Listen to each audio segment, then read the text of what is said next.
provavelmente é um dos vídeos mais pedidos por vocês, que é o vídeo de olheiras. E vamos falar sobre olheiras e por que algumas pessoas têm, outras não têm.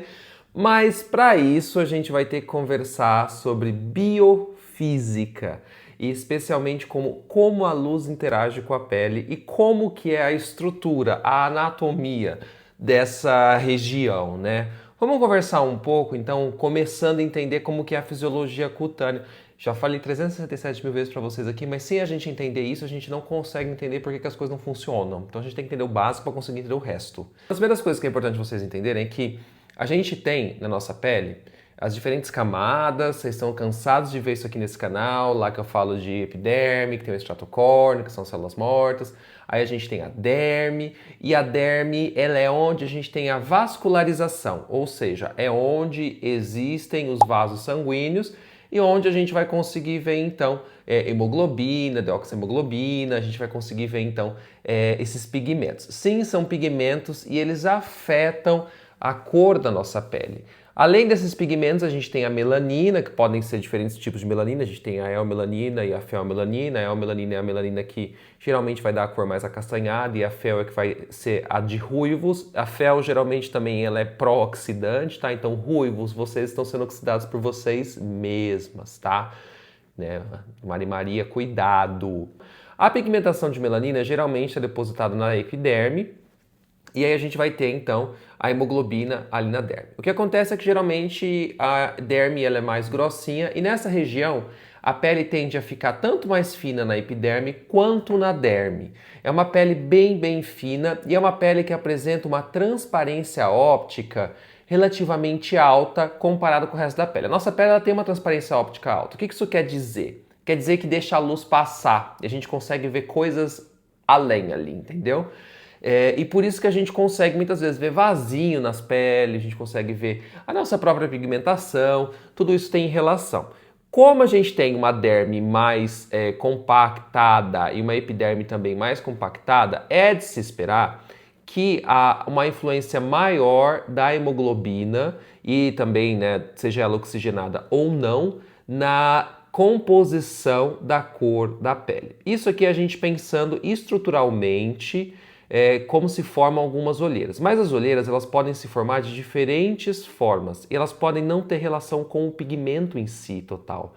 Elas podem ter relação com a anatomia da sua pele e o jogo de luz e sombra que a gente tem com relação a como que é o desenho do nosso rosto. Então já podemos ver que temos uma influência genética, obviamente, mas é importante falar que existem olheiras que são formadas, por exemplo, em fototipos mais altos, geralmente ali pessoas que vão estar no fototipo 3, a fototipo 5, vão ser pessoas que, lógico, vão ter mais melanina do que eu.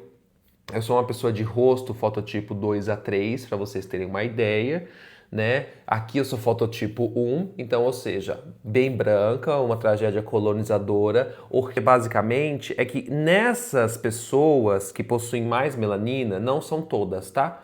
Mas algumas pessoas que possuem mais melanina que coçam muito essa área ou que não dormem direito ou qualquer coisa, pode existir uma maior deposição de melanina sim. Só que isso não representa a maioria das pessoas que têm olheira. A maioria das pessoas que têm olheira por conta do jogo de luz e sombra. O que isso quer dizer?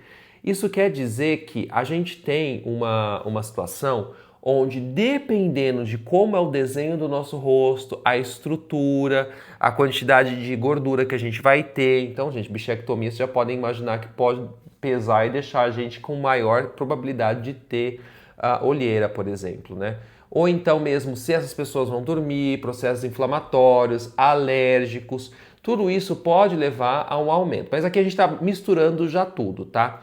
Vamos voltar um pouquinho lá no pessoal que tem a pigmentação. Por que acontece? Geralmente a fricção, da mesma coisa que acontece aqui nas regiões dos nossos axilas ou outras regiões de maior fricção, a gente vê mesmo esse aumento de deposição de melanina porque a fricção ela pode ser entendida para a pele como uma agressão.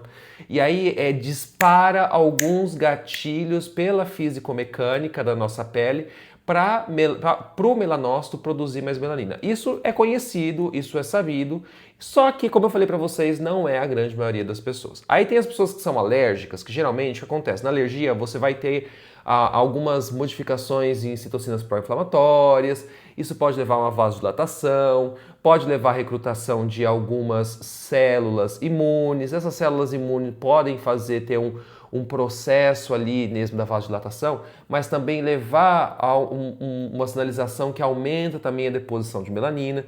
Só que isso aqui a gente já está falando de um caso muito extremo para levar para deposição de melanina. Geralmente, a pessoa que ela é mais alérgica, e eu sou alérgico, vai ter um pouco mais de edema também. Edema é aquele inchaço. E esse inchaço pode também aumentar por conta, né, que você vai então colocar ali naquela região que tem muita água, né? Você vai aumentar esses pigmentos, também tem a questão de como vai se espalhar a luz e como que vai ser a própria anatomia que vai se criar com esse inchaço nessa região.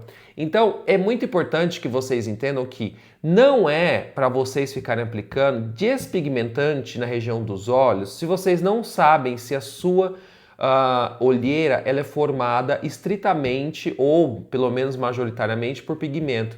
E como que a gente pode fazer isso, né? Geralmente, quando a pessoa que tem esse jogo de luz e sombra no rosto, ou seja, ela tem algumas perdas de volume, dependendo de como é a região, pode ficar mais escura essa região aqui, de como que é a deposição de gordura, de como que é a remodelação óssea, porque a gente tem remodelação óssea a nossa vida inteira, de como que é a tua genética, de como que é o teu desenho. Tem gente que tem o rosto muito magro mesmo, né?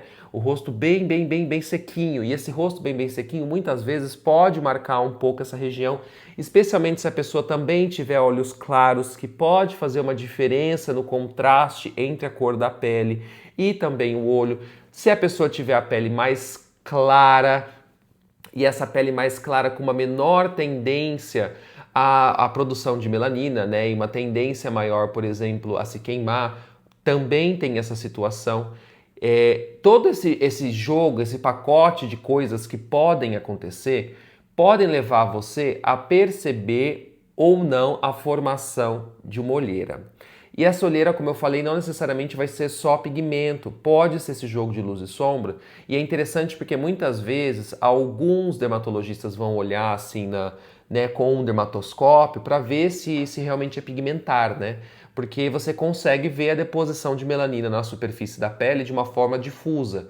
E essa forma irregular, meio difusa, assim você olha e fala, pô, aqui é pigmentar.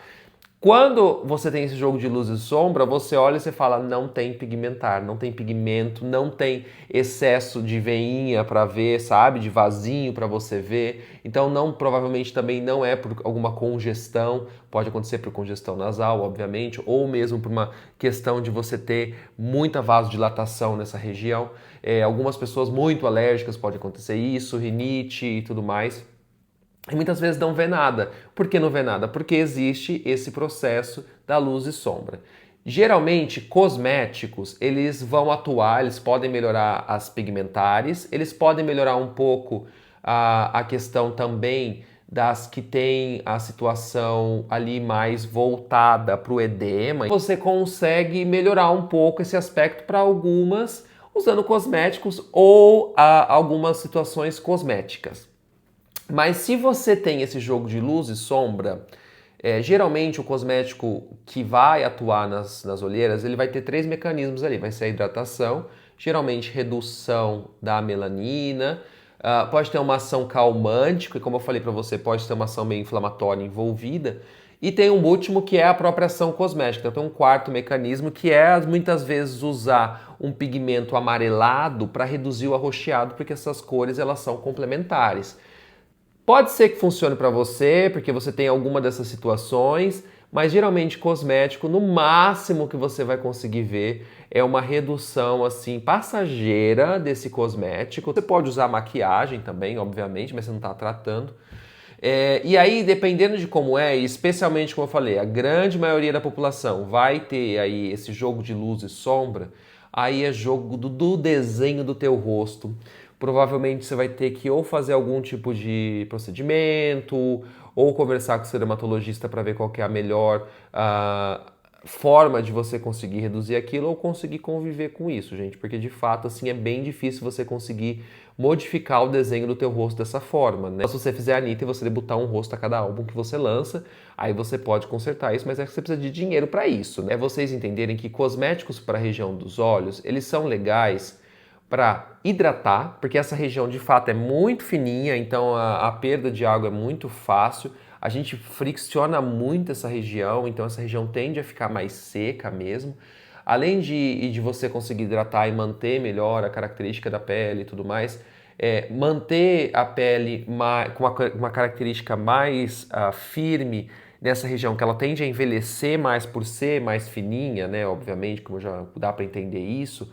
Você também tem uma forma de, cuidando dessa pele, você evita que esse envelhecimento aconteça, e esse envelhecimento acontecendo de uma forma mais gradual, essa formação de alguns jogos de sombra, luz e sombra, pode ser um pouco reduzido. Muito provavelmente, em algum momento da tua vida, dependendo da tua genética, você vai ter formação de olheiras. Vou dar um exemplo pessoal, sou uma pessoa que não tem quase formação de olheiras. As minhas formações de olheiras, elas estão relacionadas muito, muito, muito com aspectos do meu dia a dia. Então, se eu bebo, se eu durmo mal, no outro dia eu acordo mais arroxeado aqui. Quando eu tô também eu sou muito alérgico a algumas coisas. Quando eu tô muito alérgico, aqui tende a ficar mais edemaciado, né? Ficar mais cheinho, mas não chega a formar uma olheira mesmo assim, né? E aí eu tomo os cuidados necessários que são, né? Fazer aquela massagenzinha para conseguir reduzir aqui um pouco o edema. Quando acontece de eu dormir pouco, alguma coisa, é passar um creme hidratante para dar uma melhorada no aspecto, mas é conviver. No outro dia eu sei que depois de uma boa noite de sono, alguma coisa, isso pode sumir. E é importante falar porque muitas pessoas podem às vezes ter olheiras porque não estão dormindo direito, porque tem um estilo de vida não muito adequado. E aí é importante a gente avaliar tudo isso, vocês avaliem tudo isso antes de vocês chegarem a alguma conclusão. Mas se isso incomoda muito, muito, muito, muito vocês, eu diria para vocês procurarem um dermatologista, procurar uma pessoa que entenda e pedir para fazer um exame, né, de uma dermatoscopia, para conseguir saber se aquilo ali é pigmentar, se aquilo ali é vascular, se é combinado pigmentar e vascular, pode acontecer, se aquilo ali é só o jogo de luz e sombra, porque você consegue ver, sim, ali no jogo de luz e sombra, quando você faz a dermatoscopia, se tem ou não essa produção, né, essa deposição de pigmento, ou então, né, a vasodilatação, que a gente consegue ver alguma coisa nesse sentido. Então você consegue ver alterações na pigmentação. Quando não é muito engraçado, porque você olha para a pessoa e você fala assim, não tem, você tem um pigmento aí, né? Parece que é pigmentado. Aí você bota o negócio aqui que é uma lupa, né? E você olha e fala, menina, não tem pigmento na pele? Olha, a pele está uniforme. É jogo de luz e sombra, é biofísica. É uma região anatômica muito, muito especial. A gente tem que ter cuidado. E aí eu diria para vocês, assim, nesse tipo de produto aqui, nesse tipo de região, eu procuraria produtos, ou vocês podem procurar anti-aging, alguma coisa assim. Eu uso, gente, hidratantes. Eu não uso nada nessa região ainda que é para reduzir ou para segurar um pouco o envelhecimento, porque eu não sinto a necessidade ainda, tá? Eu sei que muito tem uma relação com a gente fazer isso quanto antes melhor. Eu já estou ali com os meus 23 anos, então é meio complicado, né? A gente já está chegando, né, na sua época da flor da idade, mas é importante que vocês tenham isso em mente para que vocês também não fiquem achando que comprar o cosmético mais caro, o cosmético mais uau que vocês vão ver na internet vai resolver essa situação, tá bom?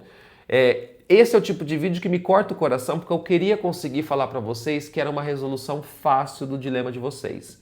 Mas não é, porque a olheira ela é formada de uma forma multifatorial e por ser formada de uma forma multifatorial e individual, vai depender muito do teu caso e de uma análise mais bonita e bem feita do seu médico dermatologista, tá bom? É isso, se você gostou desse vídeo, curte, compartilha, comenta, hypa, manda pros amigos. Infelizmente, gente, eu não consigo trazer para vocês uma resposta de qual vai ser a melhor cosmético, porque vai depender de como que é a tua situação. Mas se vocês quiserem, eu posso dar uma pesquisada para ver quais produtos que seriam interessantes, Me falem nos comentários os produtos que vocês usam, que aí talvez eu consiga responder para vocês com relação a tipo, isso aqui é interessante para tal tipo, tá bom? É isso, um beijão e até mais. Tchau, tchau.